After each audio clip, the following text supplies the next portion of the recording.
Hey, everybody. Welcome to Transcendence Talks podcast.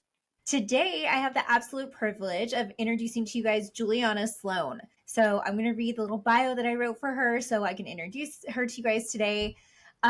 So Juliana is profoundly aligned with the heart of what we explore here on the podcast, the intersection of healing, spirituality, and the deeper currents that shape our inner world. Juliana Sloane is a certified depth hypnosis practitioner, applied shamanic counselor, hypnotherapist, and longtime meditation teacher. Her path weaves together years of Buddhist practice, time in silent retreat, Dharma leadership training, and a commitment to supporting people through every dimension of their awakening. From healing trauma to navigating spiritual emergencies to finding meaning, purpose, and clarity in their lives. Welcome to the show. Thanks so much, Christy. Thank you so much for the beautiful introduction, too. I feel like I want to carry you around and have you introduce me to everyone. Right? It's so great to be here. Yeah, it's so good to meet you. It's so fun to meet aligned practitioners who are doing what I think is the most important work right now, helping people really navigate their own spirituality and ascension process. Absolutely. I think that so many of us over the years, whether it's something that we've been experiencing for a very long time in our life or it's a newer emergence, so many people that I work with one-on-one, that I teach, that I connect with in different ways, there's this profound sense of knowing, oh, there's something more. There's something more than meets the eye here that needs to be explored. So I've been just delighting in listening to your other podcast episodes and getting a sense of who you are as well. It's been, really, really fun to learn more about you and your work as well. Well, thank you so much. So, this year, 2025, has been an interesting one for a lot of people. I'd love to hear if this has been your experience too, but in my world, it feels like this year, the year of the snake, has been the year that people are realizing I have to shed what's no longer real and true and aligned for me, and I cannot bring it in to the next year. And I think so many of us are in this deeply existentially uncomfortable place of, I know what no longer serves, but I don't know what's next. And I don't know what I'm becoming. Are you seeing this in your work too? Am I ever? Yes, absolutely.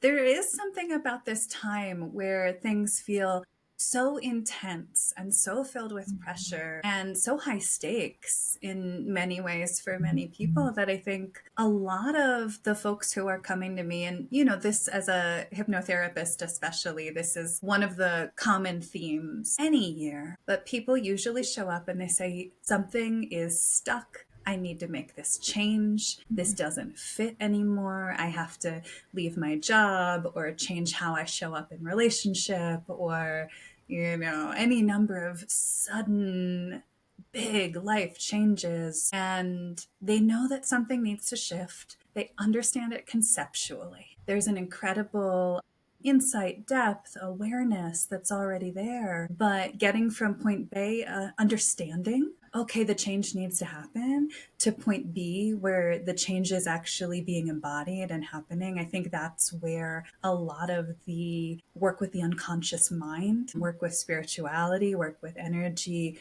really comes in, because there are a lot of things that we can understand on a rational kind of talk level perfectly. But putting the change into action is really where the rubber meets the road. And I feel like I'm seeing a lot of people, especially this year, where some of that is centered around really getting clear, getting real, getting focused on what's truly meaningful in life, where people are devoting and expending their limited resources, energy, time, love. And that feels right now like we are, many of us, in a little bit of a reckoning with that in 2025 into 2026 of, if my life here is a limited, finite amount of time, how do I really want to spend it? Do I really want to make sure that I'm doing the things that give life meaning and am showing up in the way that I really want to show up? Absolutely. Yeah, that's so well said. And so you've obviously been through this process yourself personally, because you have to have walked it to guide other people through those dark places. Was there a catalystic experience for you that brought you to this place of learning so intimately and so many different paths about the subconscious? Or was it just something that you were kind of steeped in growing up that compelled you onto this path? It's such a great question. And honestly, it's a little bit of column A and a little bit of column B. Yeah. We were chatting right before we started recording, and I've been reflecting a little bit on this before getting together today. Part of it is very much kind of baked into who I am as a person, my family of origin. Like I mentioned, my mother has a shamanic practice herself. I was so fortunate to have been raised in deep connection with nature. I went to a groovy little super progressive hippie school in the woods. I'm not great at math, but I also know how to take care of sheep as a result of my experiences there. And so there always was, to some extent, a little bit of an animistic worldview, a sense of the ways that the earth, the sky, the plants, the animals, the rocks, the mountains, that there is, life force, there is spirit, or whatever we might want to call it, within everything. And I have memories of being a little kid and making little offerings to what I considered the nature spirits of the land, totally unprompted. No one had showed me how to do this. It just was like, yeah, here's what you do. And I remember having profound meditative experiences at a very young age, but I didn't know what they were. And so this was always there to an extent. I started as a teenager getting more interested in Eastern spirituality, kirtan chanting, meditation, different things like that. But honestly, it was a winding road. There was a lot of going away and coming back and going away and coming back, trying to live, a more conventional kind of life. And every time, something would just pull me right back into being in this world, deeply immersed in meditation, in spirit, in story, in connection to nature, however we might think about it, those sort of depth places. And really, I would say that the clincher for me, though, was in my mid-late 20s. I experienced a trauma, and I had been living that. I was in a leadership role at a nonprofit. We were publishing these powerful first-person accounts from human rights crisis survivors, really meaningful and important work. But there was something in that wasn't working for me. And I do think the way I was living my life at that time, while it was meaningful, it wasn't really on the right track, and, had some experiences that were, deeply traumatic and really pushed me onto a totally different path. I started coming back to Buddhism at that time, and very quickly, in a matter of 10 years or so, was going from dipping my toes back into that water to managing a meditation center. Wow. To then teaching later, then working with people one-on-one. And it really did come at first, of course, from a place of my own suffering. We joke within the Buddhist meditation world, you don't get into this stuff if you're not suffering enough to be willing to sit down and get quiet and listen to your own mind, Absolutely. Yeah, it's unfortunate, but it feels like the darkness tends to be the catalyst into light. I rarely meet anybody who hasn't had some kind of an initiatory experience. Absolutely. And I'm wondering, where do these worlds of shamanism and Buddhist meditation meet for you? How do these worlds collide? Absolutely. You are asking my favorite questions. These are these are lovely.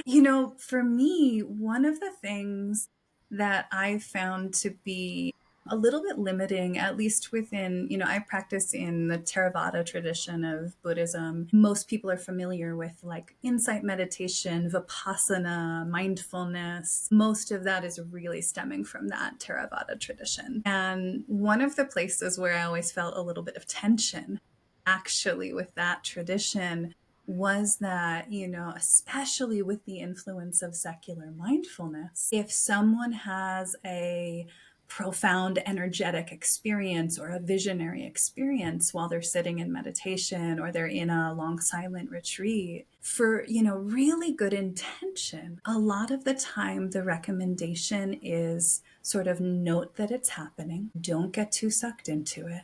Don't turn it into something big, and continue practicing. And, the good intention behind that really is so that people don't turn it into this big egoic experience and make a story while they're on the cushion or on the retreat about what an amazing meditator they are and get totally wrapped up in it, so much so that they miss the plot entirely. However, there are also places where these visionary experiences or energetic experiences are very powerful and very onward leading, and actually pointing us to places that are deeply important for us to explore. And so that's where the shamanic journey work really came in for me is, the first, if I was to pinpoint it, I was sitting a 2-month retreat.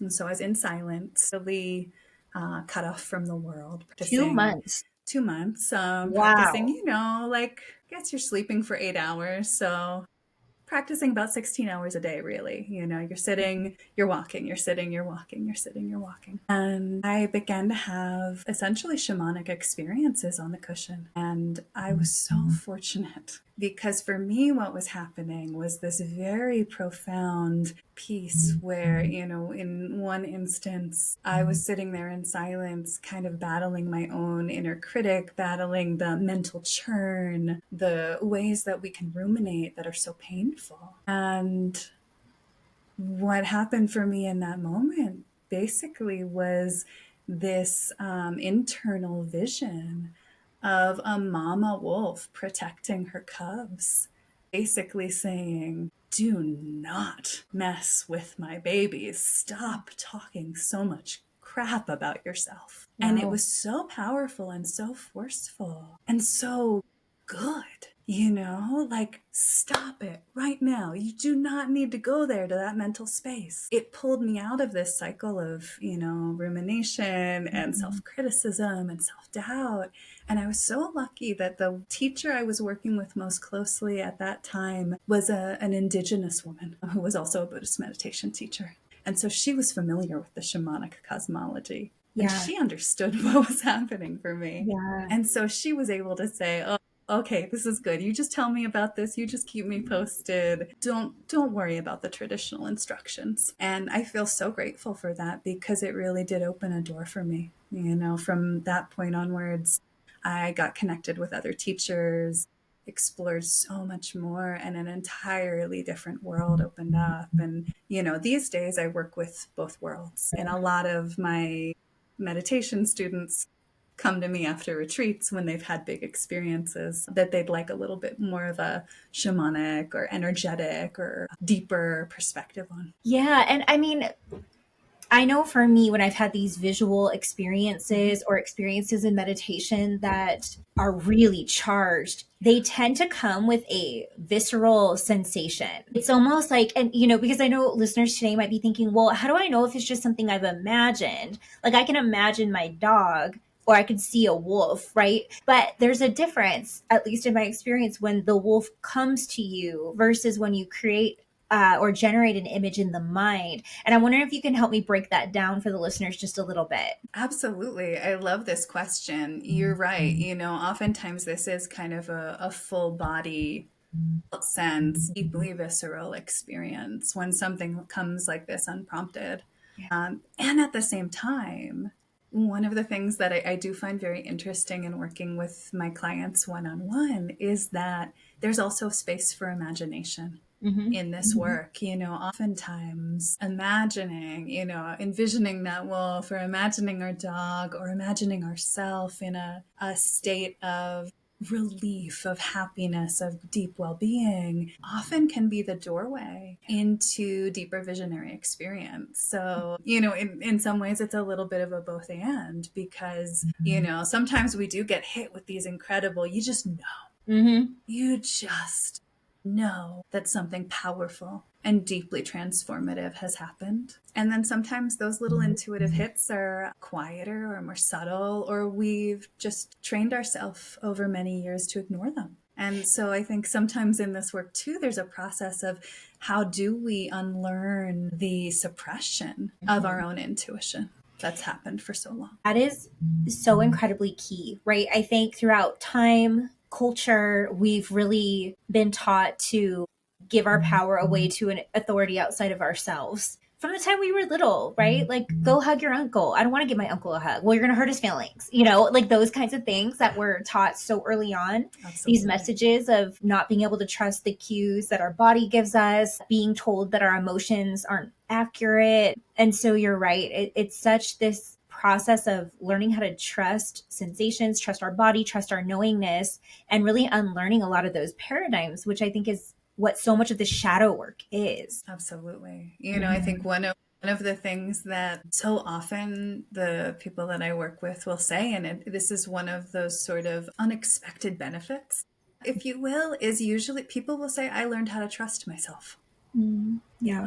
I can trust my own wisdom. I can trust my own discernment. I can trust my own decisions. I know how to trust myself now. And yeah, there's a lot that we're up against in the dominant culture that tells us you need to not trust yourself or not listen to that kind of gnawing feeling so that you can get up and go to work, so that you can make sure that you're behaving in the right ways. All of this, it's really I think we're in a really powerful and profound time right now too in unlearning of that. It also makes me think about a lot of the really incredible needed work that's happening right now. I work with a lot of women, and so many women, especially in perimenopause, that are discovering, oh my gosh, I didn't realize that I was neurodivergent until here I am. And how now that I have the hormonal shift of my resources are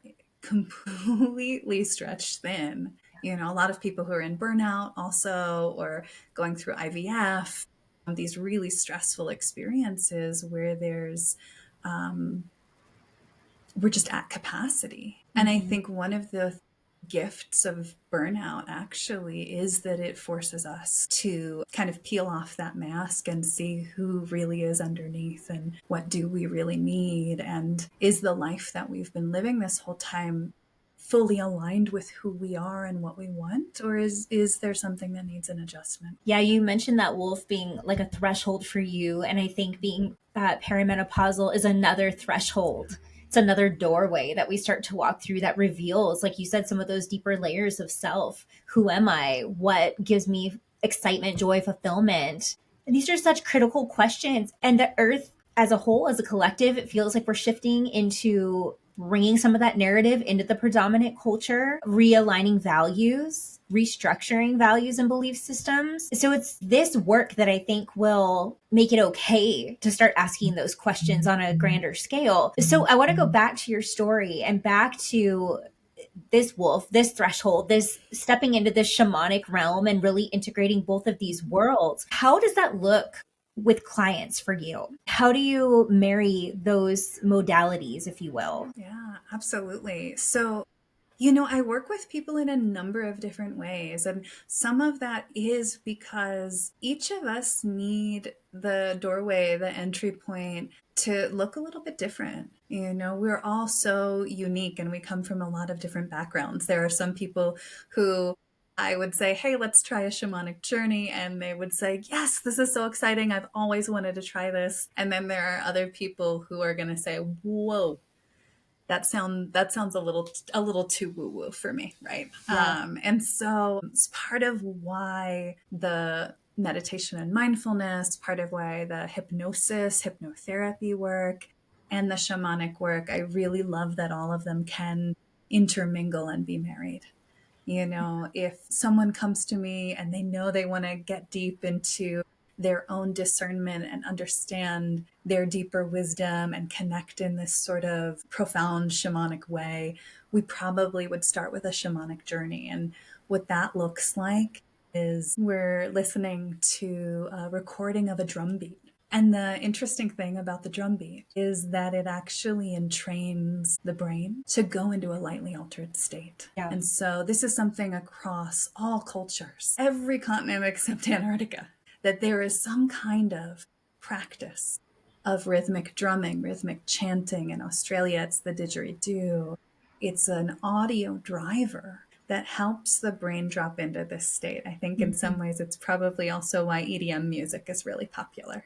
Yeah, It yeah. helps you drop into a very specific kind of state.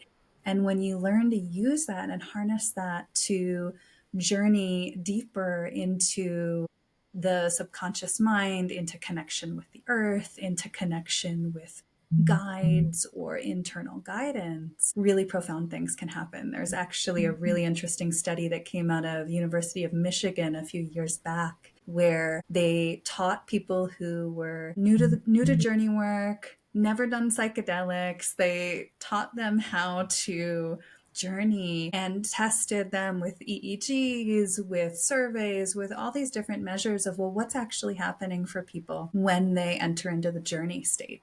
They found that the areas of the brain and the frequencies that kind of got tapped into lit up slightly differently from psychedelics, but that the experience was the same, if not actually more powerful than psychedelics in terms of experiences of a sense of unity or oneness, experiences of profound insight, of spiritual knowing, visual experience, of a sense of well-being. And one of the beautiful things actually also was that they found that it met the same sort of criteria of powerful impact as psychedelics, but with a lot less anxiety. So I think it's really great for people who are interested in psychedelic therapy. They know that there's something in the unconscious mind that, like, they could, if they could just get to, would be really transformative.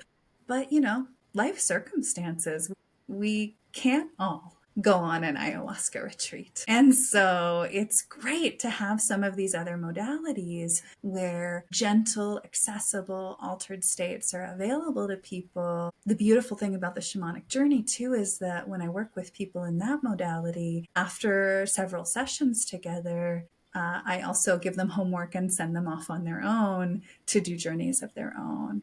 It's something that is quite easy to learn and can be done as a, daily, weekly practice in the same way that meditation can be. So that's one of the inroads for sure. That's really beautiful. I mean, I completely agree. Psychedelics have their place in healing. They can be so powerful, but for me, I've had some breathwork experiences that have been just as powerful, if not more, than some of my own personal psychedelic experiences. And for me, it was more empowering because I think what I see so often in the psychedelic community is people want to give their power away so quickly. So they give it to the medicine. Well, I had that experience because I was on medicine. I had that experience because I microdosed. And that's not true. In medicine work or in journey work, it's the power of the soul, of the subconscious mind, of allowing more source energy to come into your body and to anchor and to elicit those experiences. But when you're using something like shamanic journeying or simply the breath, you come to realize how powerful we are as humans, the capacity of the mind, the capacity of the body.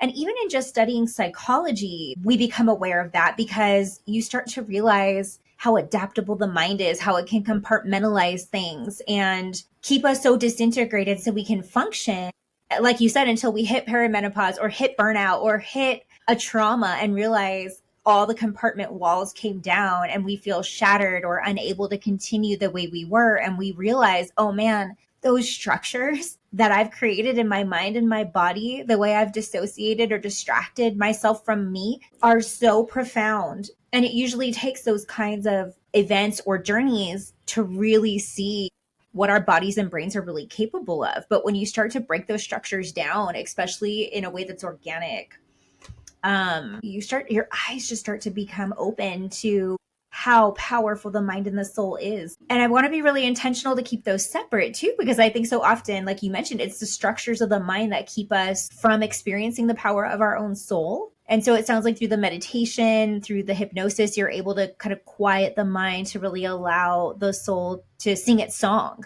so that we can hear it. So would you say that, the meditation practice is the gateway to everything else? Is that the entry point always? Or do you feel like you need the drums, the shamanic stuff to really get people to have a breakthrough experience. I actually find the drums to be incredibly powerful as an access point, just starting out. Also hypnosis, Yeah. one of the things that I really love about hypnotherapeutic work is that people get to see how powerful they are. They get to see the way that they actually can be an active participant in forging new neural pathways, in creating change, in finding new ways of being. And so, I would say that I work with probably two sets of people. One are people who are already meditators and want to go deeper. And the other are people who maybe have dabbled and are curious, but they don't have a deep meditation practice yet. And they'd like to find an on-ramp to deep personal transformation that's pretty fast acting.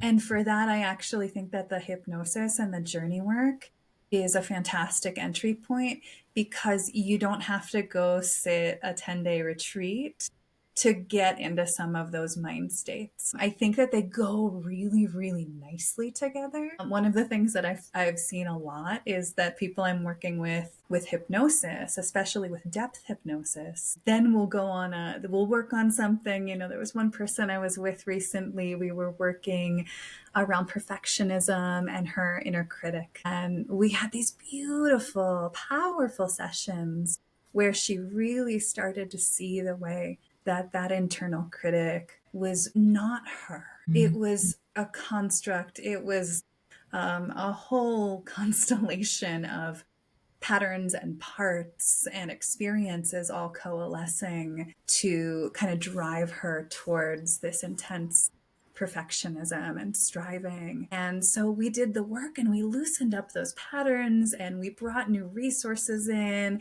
and got a lot of space around it. And then she went on a meditation retreat and had an absolute breakthrough, monumental experience a couple weeks later. So I do think these things sort of work very, very well together. Yeah. But honestly, the access point is whichever one works best for you. That's the best access point. And each of us are a little different. I think that the hypnosis work is really cool, partly because there's I could tell you all the things I love about hypnosis for a very long time. But part of what's really beautiful about it is for especially folks with, maybe a busier mind. It gives us something to do. We're visualizing things. We're exploring, we're kind of going down little pathways and checking different things out. And that can be a lot more accessible than just sitting with the breath. Sometimes sitting with the breath, it's just a tidal wave of our own anxiety or trauma or pain, which is actually my early experiences of meditation. I started meditating as a teenager and I hated it. So, if you had told me, actually someone did. Someone looked at my Vedic astrology chart when I was 18 and they said, you are going to devote your entire life to meditation. And I was a sassy teenager. I may have given them the finger. I would not expect it at that time in my life. That part in part was that actually the layers of pain that were present at that time, it was just too much to simply sit and be quiet. Absolutely. It's a muscle to build that level of distress tolerance to be able to sit with it. I noticed for me when I was going to school to learn hypnotherapy, what surprised me was that it ended up being the thing that opened me up to my psychic abilities, that up until that point, they'd come and go. But I wouldn't say that they were anything that I felt was consistent in my life. Like I couldn't willfully access those parts of me, but it was when I spent 100 hours or something like that being hypnotized by my classmates, and in that altered state, that it really just blew the lid open for me. I'm wondering, do you have stories you can share about experiences maybe that you've had or that clients have had in accessing their intuition or communicating with their loved ones or guides? I love this. It's one of the things that often I will say to new people I'm working with who this is a little bit new for, and they're getting all of this, really juicy, actually, symbolic imagery, and things are coming up, and it's just, but sometimes a little bit hard to discern at first. One of the things that I'll often help kind of ground people in is this understanding that when we're working with the journey, when we're working with hypnosis,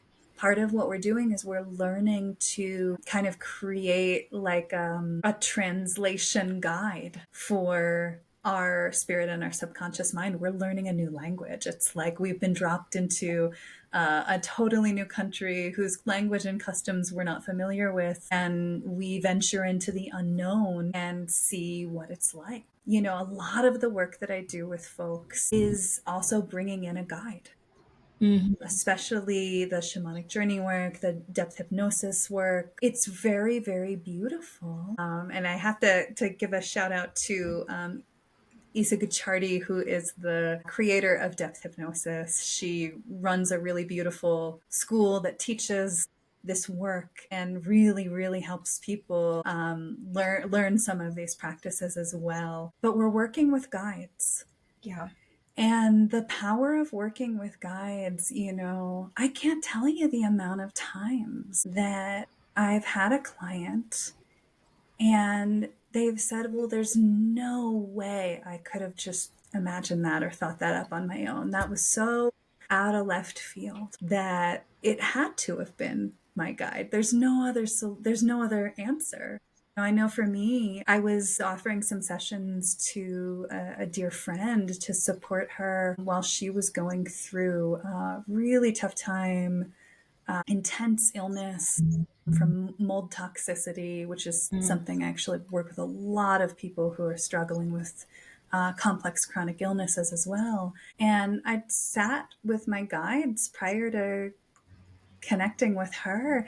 And it was, the strangest thing. They were really showing me the problem is in her heart. The problem is with her heart. And I was like, oh, that's interesting. That wasn't the symptom that I was going to expect she was coming to me with. And we get on the phone and she says, I can't tell you like the stuff that is happening with my heart. I'm going into tachycardia. I thought I was having a heart attack. We went to the emergency room a bunch of times. And with all of this, it's just about how do we learn to get out of our own way when that intuitive hit comes? And there's a part of us that knows, oh yeah, I just had a sense, right? There was just this sort of little whisper kind of in the ear that, there's something to be supported there. And You're right. Without the hypnosis work, without the meditation, without these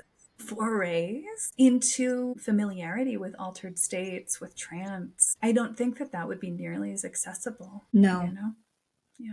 No, we dismiss it so quickly. And I want to go back to something you said, the language of the soul, right? Because I found too that there was this remembering of a different type of communication that is with the senses, but you're almost building a lexicon. I felt like through synchronicity when I was learning the language of my soul. Like I remember, my stepdad had passed away and it was sudden and unexpected. And it was my birthday right after he had passed. And I was driving to go celebrate my birthday and this song came on the radio. And it's like an obscure B-side song. Like, I mean, it wasn't one that was real popular, but the lyrics, I was listening to the lyrics and they hit me like a ton of bricks. And it made me cry just thinking like, oh my gosh, this is something I felt like a message I needed to hear from him, something that my soul needed.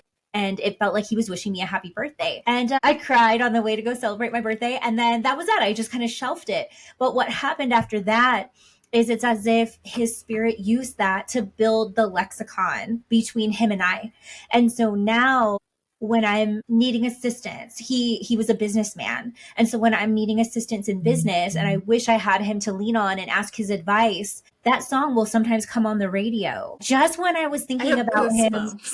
Right? He sends me that song in times when I have a business issue, when I wish I could ask him advice, when I'm thinking, gosh, if only he were here, I know he would just have the right thing to tell me or the right thing to say. That song comes on And then it's like at that very moment, I can feel his presence. And then it's like the answer just comes. So it's like I get the opportunity to still consult with him, but it took me being aware enough to say, this feels like it's from him. And then it's as if he took that and used it and said, I will give this to you in the future. This is part of our dialogue. And sometimes even the lyrics will show up on license plates or things like that when I feel like I need him. So I notice spirit, as you're learning this, seems to speak in metaphor, in synchronicity. And I'm curious how you've built that lexicon with your guides so that you can discern, even times maybe when you're not in a trance state. But how do you ground it into your waking reality?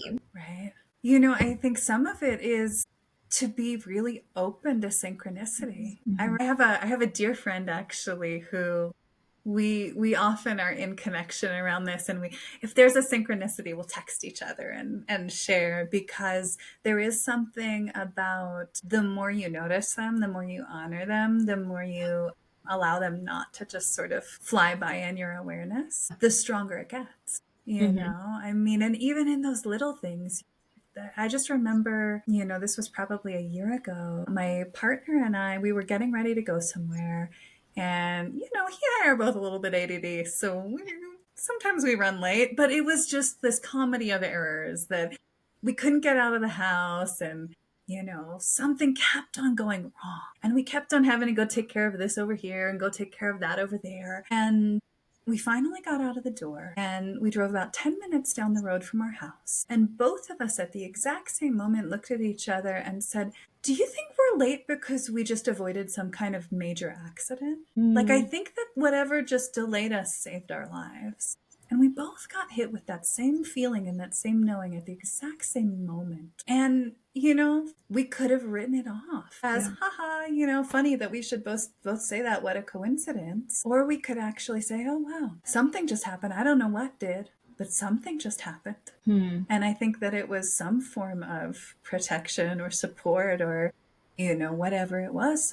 Something was helping there in the background. There's so much more going on than meets the eye. And I think part of what is so great about this, trance work generally is that it opens us up to that. And all of a sudden we're like, well, if, all of this can be accessed internally, what else is possible? What else is, happening in the unseen world that just because I don't have materialistic evidence of, who's to say? You just asked my favorite question. What else is possible? That's my favorite question to ask myself to try to get out of some of my own limiting beliefs and try to break through some of those patterns, is to start asking myself, okay, if this is as big as you can picture it, as much as you can see, just play in the magic, in the experience, in the idea of what else might be possible here. And even if you can't dream it or conjure it yourself, ask spirit, ask your guides to show you, to surprise you, to delight you throughout your day with what else might be possible for you.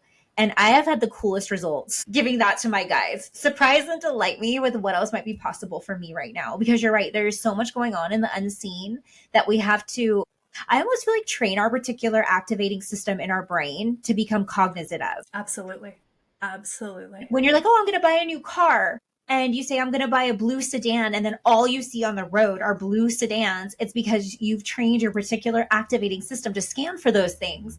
And, when we go through early childhood, if we had parents who shut down our imagination, who didn't entertain, our wild ideas or told us we were ridiculous, we started to ignore them. And so it's almost retraining this muscle. And I feel like the subconscious work that you do probably helps really build and flex training and building the brain to start scanning and seeing the magic, the fun, the joy, absolutely, the subtle realms even. Yeah, absolutely. Absolutely. And, there is this component too with so much of this work of allowing ourselves to, in the trance state, experience, receive, feel, embody the relief or the support or the unconditional love or the hope that doesn't feel as accessible in our day-to-day life. And it absolutely changes the way that we relate to our reality in the day-to-day. I don't think that it's a coincidence at all that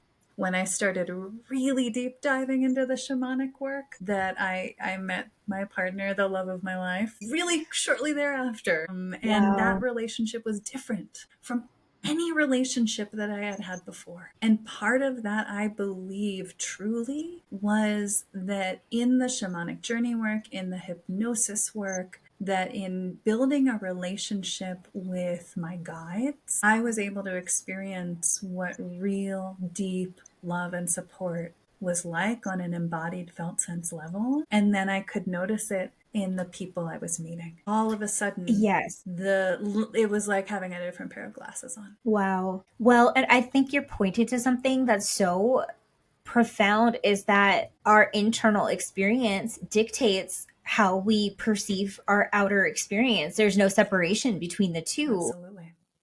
And in my work, I found that that's the importance of this work in these realms that you're working in, of the unconscious or subconscious mind. Because what's that quote? Like, until you make, I think it's like a Carl Jung quote, but I mean, it's until you make the unconscious conscious, it'll dictate your life and you'll call it fate. Yes, I have it on the bottom of my website homepage. Okay.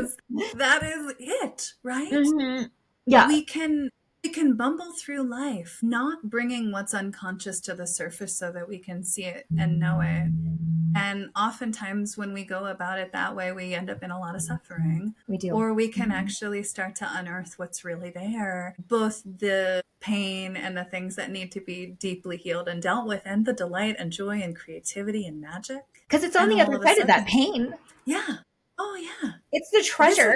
It's a double-sided coin, right? You know, I mean. Yeah. So I'm real familiar with how the shamanic deals with that, right? Because in the shamanic, I mean, you meet yourself in the darkness. Like, that's part of the shamanic journey work, is, you know, the deep drum beats, the going into those lower energy centers and like pulling it out. Help me understand from like this Buddhist tradition, how do they deal with that? Because, you know, we're talking about non-duality, right? We're talking about kind of transcendence. And so in that state, how do you then deal with the darkness that comes up in some of the shadow work or journey work? Absolutely.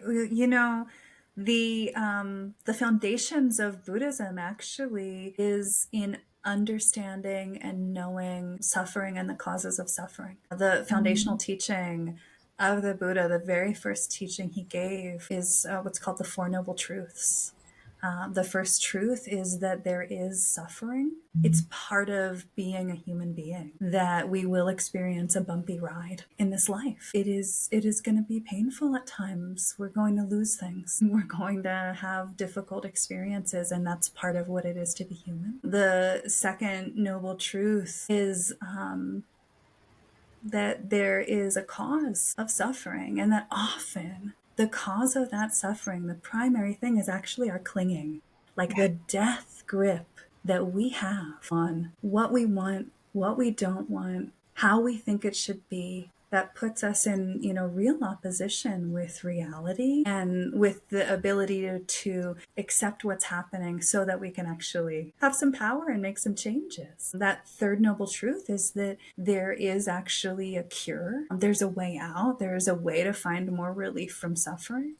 And the fourth noble truth is actually that there's a path. And, you know, the Buddha puts out this beautiful eightfold path. It's 8 different facets of practice, of the way that we live our lives, of the way that we endeavor not to harm other people, even right down to how we earn a living, as well as meditation and concentration and these powerful experiences in, you know, a more trance-like state. But truly at the roots of Buddhism also is this understanding that if we're going to get anywhere, we need to understand the pain. And I think that's one of the ills of society right now, is the distraction from pain. The really quick dopamine hits that we can get everywhere we look, so that we don't have to go inward and build our distress tolerance to be with ourselves and our pain and really integrate it and metabolize it. It's like a muscle that we've kind of lost touch and connection with over time, you know, unless we're really intentional about it. It's something that, you know, we're so busy. We're in such a hurry. It's just part of our culture. You know, it's the distraction is built in. Absolutely. And, you I think part of what is so useful in some ways about some of the hypnosis work too is actually that, we don't have to go into the deep end of our most painful suffering all at once. So much beautiful and fascinating stuff is coming out more and more lately around memory reconsolidation, which knowing hypnosis know that there's a real component. Everybody who's working with chronic PTSD, complex PTSD, they know now, and more and more people are doing it. But, I think us folks in the hypnosis world have been doing it for a long time, that to really create the capacity, the resources to open that window of tolerance, to diffuse the triggers, we don't actually need to drown in the suffering. We need to go into it, and then we need to bring resources and support and hope and care, all of the things that we didn't have at the time that pain was first created. That's actually going to be, for many of us, the medicine that we can kind of like unentwine the ways that our suffering, our triggers, our responses are just totally fused with our experience. And I think it's really important right now, as we are in a world that's so painful and that does have so much just chaos and brutality. A lot of the people I work with are doing really important, work in nonprofits, in the legal sector, helping people who are in distress right now. And one of the most important ways that I have found when, there's somebody who is just absolutely overwhelmed with the pain of the world is, okay, how do we make the pain of the world something that we can both open to, but have a different relationship to, so that there is a sense of empowerment and a sense of altruism and a sense of benevolence or goodwill, knowing that we actually can be a force for change and a force for good in the world, and not just bowled over by how cruel things are right now. Yeah, no, I love that. So, obviously they can seem so big in the macrocosm of things. What I found through my own work is the most important step starts in the microcosm, though. It starts in our own hearts and our ability, like you said, to hold it, to sit with it, to be with it, and to figure out what is my sphere of influence, whatever that is. Maybe it's just tending to your garden and feeding your children a healthy meal every day. Maybe it's going out there and getting involved in politics. Whatever it is, right? It doesn't matter. But I think it starts on an individual level. And I've seen this beautiful ripple that just kind of ripples out into all of creation when we start with our own work and we treat each other in a more loving way. We treat ourselves in a more loving way. Mm-hmm. Yeah. Because it truly is a reflected reality. Absolutely. There is this fractal nature of things where it starts on a small scale and expands out and out and out. It's making me think, as you're sharing, there's one person that I worked with a year or two ago. We caught back up recently just to check in, hear how things were going. And we were doing a lot of inner work around, her anxiety, her sense of disconnection from herself, burnout, perfectionism, all of these different things. But what she really reflected back to me when we met a year later was that she'd been working in this really high stakes leadership role for an organization that is just absolutely at the forefront of so many of the people who are being marginalized and under threat right now. And it is just an absolute high stress job. And she is the person who everybody else goes to. And she came back and she said, well, the work together helped me embody, my truest self, my wisest self, who I really wanted to be, so that could ripple through the organization, so that I could show up in these meetings and instead of getting triggered, to be really collaborative and curious and ready to dive in and just see, okay, what happens next? And that really is the gift, I think, of doing our own inner work. There's no way that doesn't ripple outwards. Right. There's no way.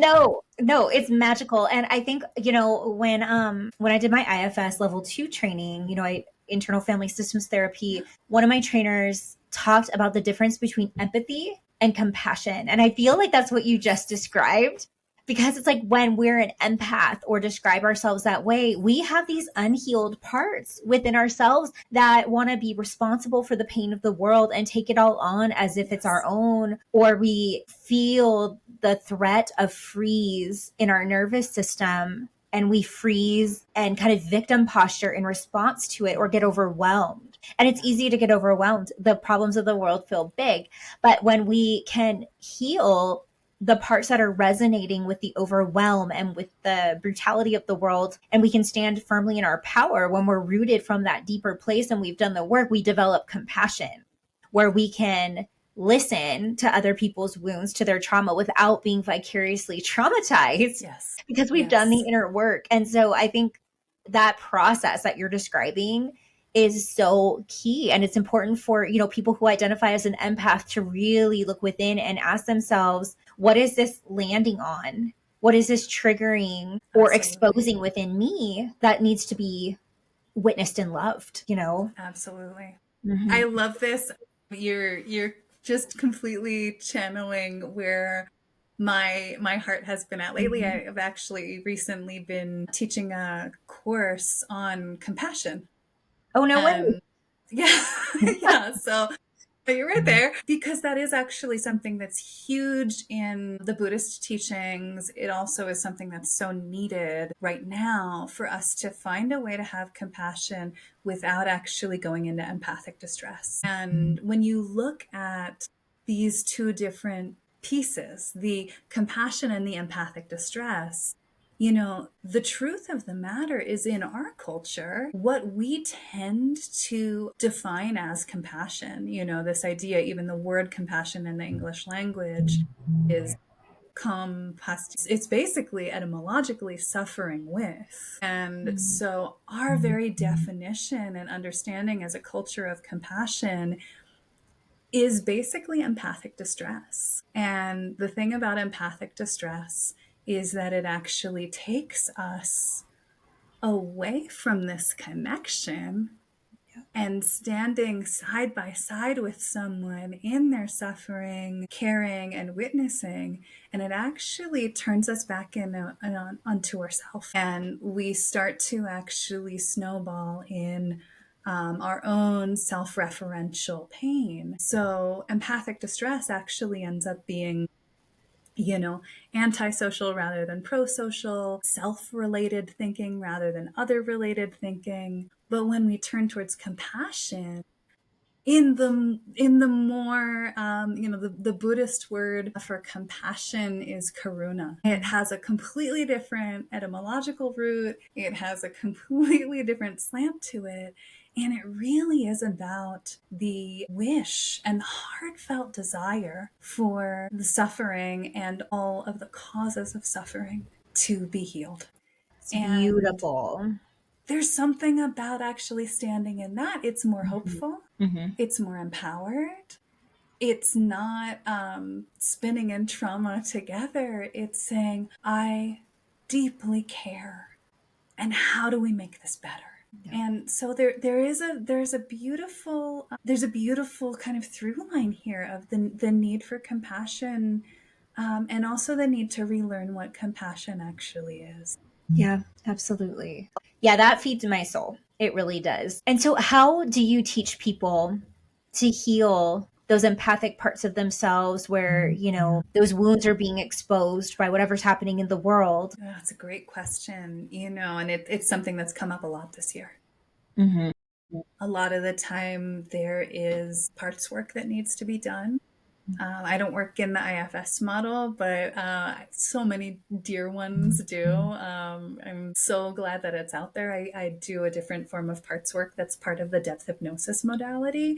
There's a lot of similarities there, though. All roads lead to Carl Jung, right?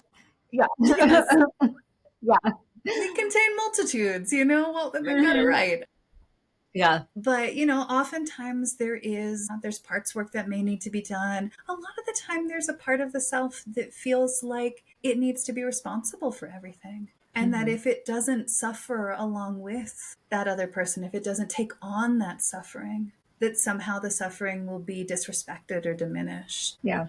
Yeah. And, you know, the reality is that 99.9 repeating percent of us who, in our moments of deepest suffering, we wouldn't wish that on anyone else. But oftentimes we do need to do some work, especially those of us who may have been parentified or caretakers at a much younger age than we needed to. You know, that sense of responsibility can often come in, as well as attachment wounding. You know, our relationship to the suffering of others really directly resonates with our earliest attachment experiences. So sometimes there's also very formative experiences that need resources and support and healing and love brought to them. Yeah, in IFS, we call those self-like parts because they mimic the soul's energy because they are so well-intended and so filled with love and nurturing. But how often do people suffering say, oh, I don't want to share this, or I don't want to talk about it because I don't want to burden somebody else? Because it is so hard for people to come from that place of compassion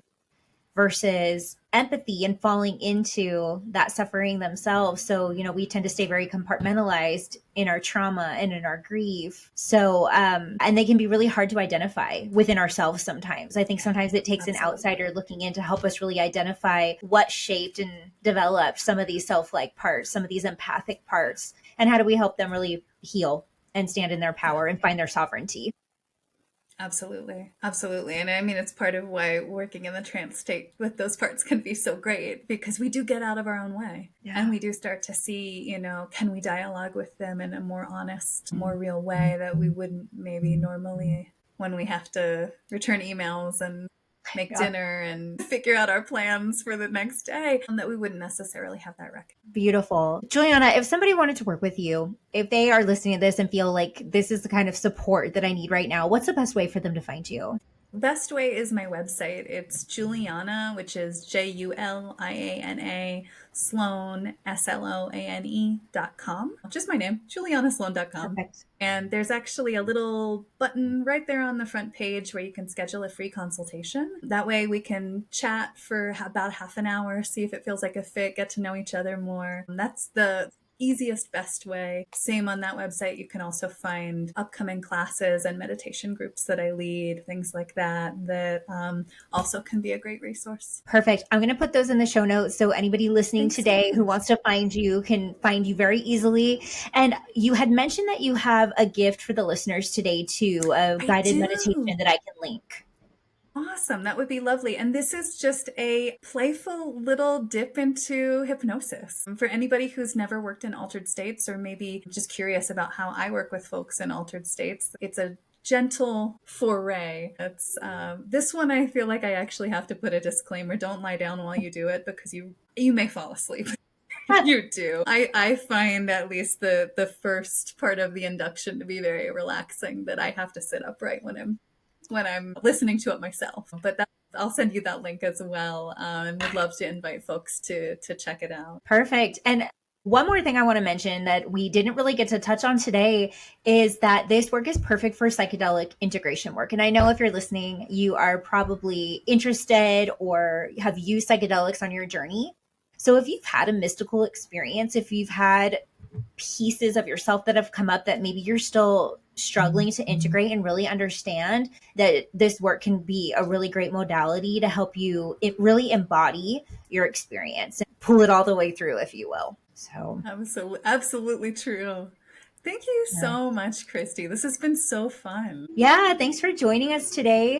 And everybody, thanks so much for tuning in, and we'll see you guys next time.